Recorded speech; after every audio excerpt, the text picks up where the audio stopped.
What's up, y'all? It's your boy Smurs1. I hope everybody is safe. Please hit that thumbs up and subscribe button. We're about to talk about some hip hop on my 2 cents. Check it.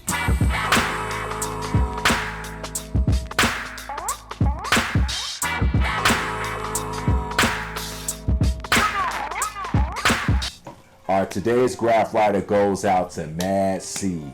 She is a graph writer from Europe that's been putting it down. She's the type of graph writer that loves to paint big ass walls. She's real heavy in the gallery scene and she gets busy. Check out some of her pieces and tell me what you think. I'm gonna leave a link to her website down in the description so you can check her out. Peace to the homegirl Mad C. Check it. I know a lot of y'all are stuck in the coronavirus quarantine, everybody in the crib, bored as hell, either watching 100 Netflix TV shows or listening to albums and making beats like I've been doing. But I know y'all seen this. The title of this video was like, what the hell is Smurs talking about? But on the real, the Perfect HipHop Album to me was or is Ice Cube's Death Certificate album. The album came out in 1991 when Ice Cube was 22 years old. And I think I was like 14 or 15 years old. So this album is just one of the well-orchestrated hip-hop albums to me that's been like overlooked when people talk about classics. I remember when this album came out because I was waiting on it. You know, I love America Most Wanted. And I love the Kill Will EP that came after America's Most Wanted. But then he came with Death Certificate. I was tweaking. So I think I went to Evergreen Plaza or like Peaches or something down in Hyde Park in Chicago to buy this tape. And when I saw the album cover, you know, Ice Cube standing there, and then they got the Uncle Sam laid out on a stretcher with a toe tag around his toe. You know what I'm saying? Like dead. So I'm like, damn, Cube is on it like this. He putting to death the government, and he's really calling out the government like that. Like he's really standing that strong on this album. I thought that was a dope and powerful album cover at the time. Seeing it at 14, like damn, what's this shit all about? I couldn't wait to pop the tape in. Ice Cube was 22 years old. I would say he was in between 20 and 22 years old when he was writing this album as a follow-up to his first album, America's Most Wanted. So this is his sophomore Jinx album, as people would say, and Ice Cube, to me, he knocked the ball out the park. To come as a follow-up to America's Most Wanted, that was a dope album. So everybody thought that was just it for Ice Cube, but he was like, nah, I'm about to hit y'all with a 1-2 punch, like bing bing, like real quick, with this subject matter on some LA politicals.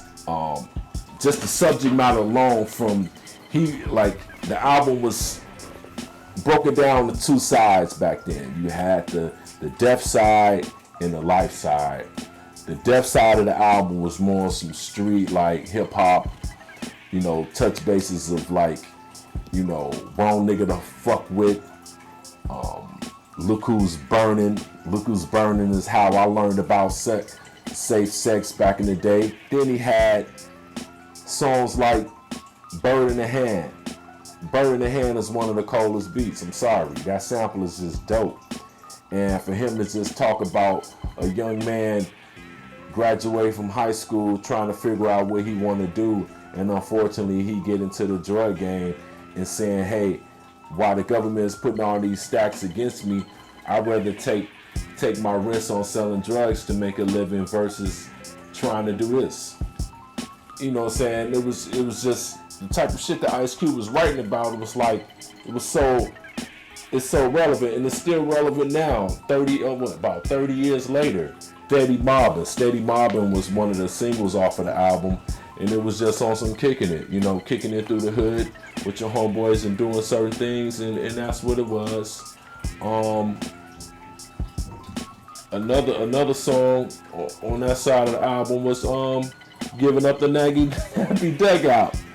You know, Cube was straight hood on that song, but just the storytelling on this album was just next to none. I'm sorry.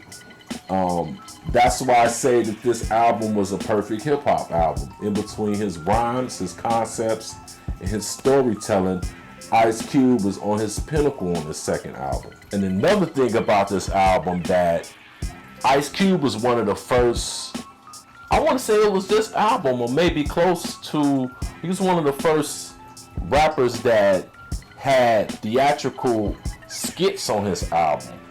And the way he recorded these skits and sequenced it with the album to overlay and use it as intros to songs, Ice Cube was like one of the first rappers that do that. And from there you had like Redman and everybody else just took that whole skit thing and just ran with it. But the way they recorded and sequenced these skits, he was one of the first that really took it to the theatrical aspect of recording and having background sounds, and really tell that they was carrying the microphone and picking up certain sounds just for them to create their skits on this album. So check this album out. Like, if you haven't listened to this album in a while, a lot of us in my age bracket, we was, like I said, I was 14, 15 when this album came out.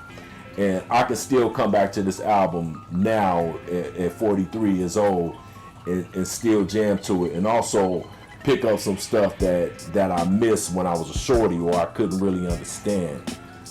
He even, like on the light side of the album, the song called "Wanna Kill Sam" is really speaking to how the United States Armed Services recruit poor people from the hood and from low income areas across the United States to be a part of the military.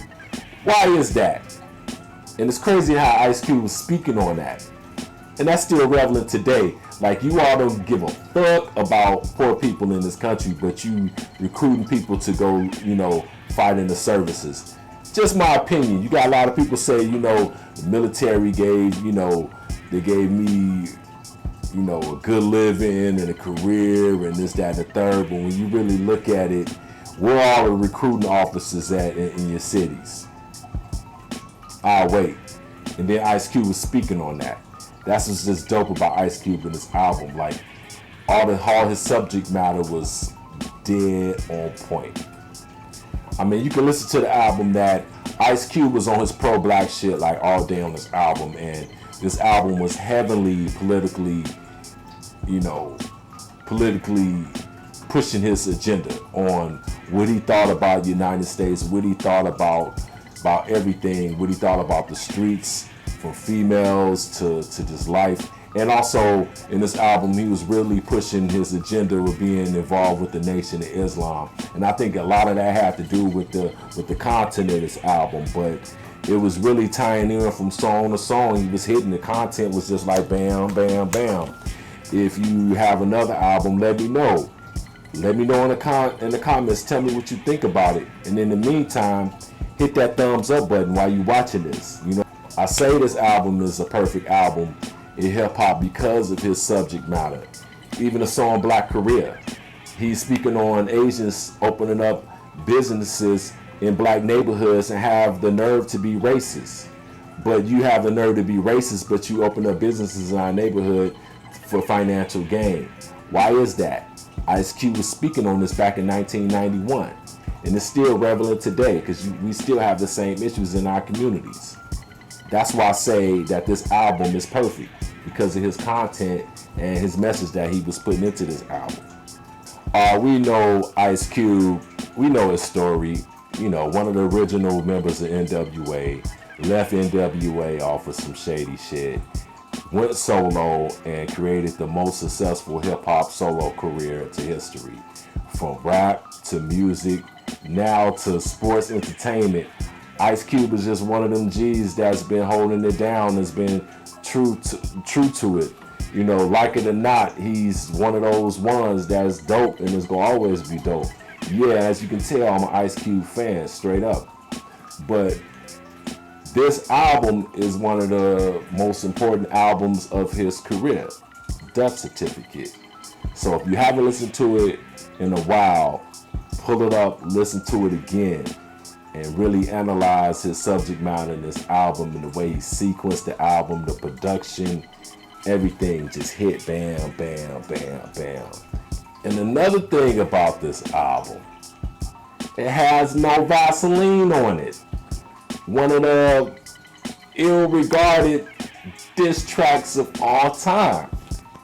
Ice Cube replied to NWA. No Vaseline. Tell me, why is one of the best diss tracks that was made in hip-hop? That's another reason why I think this was a perfect hip-hop album. No Vaseline is on there. He shut NWA down. They ain't even fuck with Ice Cube after that. They was like, you know what?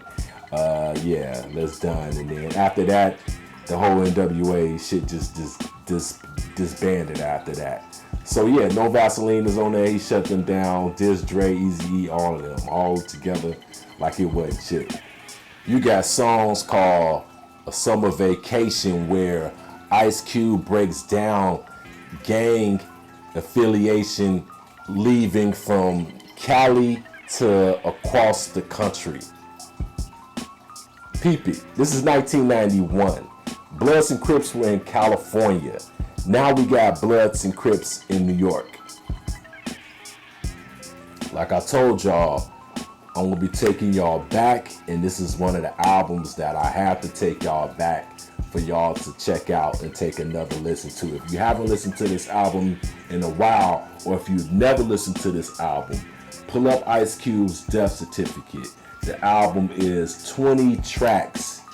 It was mostly produced by the Boogeyman and Sir Jinx. I think Ice Cube did a track on here. I think he did 1 or 2 tracks on here.